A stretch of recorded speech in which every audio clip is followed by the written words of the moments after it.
Everyone, this is Tim from YourSixStudios. Today in this video, I'm going to show you how to turn off text messages or party invites from random people on your Xbox Series X. So if you only want to go ahead and get invites from your friends and then block it for everybody else, let's go to the home screen here and then go up to settings and select this. Then go to general and then go to the right and go to online safety and family. Then select privacy and online safety. Then go to Xbox privacy. Then go to custom, select this, and go to view details and customize. Then go to communication multiplayer. And then we have options like you can join multiplayer games. Make sure this is set to allow. You can turn off crossplay right here if you go to block. And then the next option is others can communicate with you voice, text, or invites.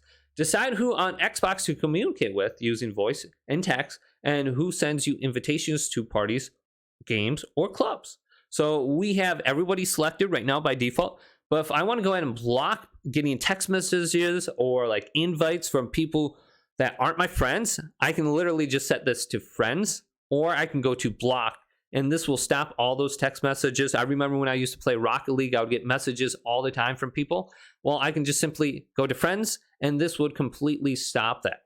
Then you can also go to other options like others can see your activity. You can go to friends or block under here. But just come to this section and you will be good to go. Hopefully this video did indeed help you out. If it did, leave it a big thumbs up and subscribe to my channel down below for more tech up videos coming up next on YourSixStudios.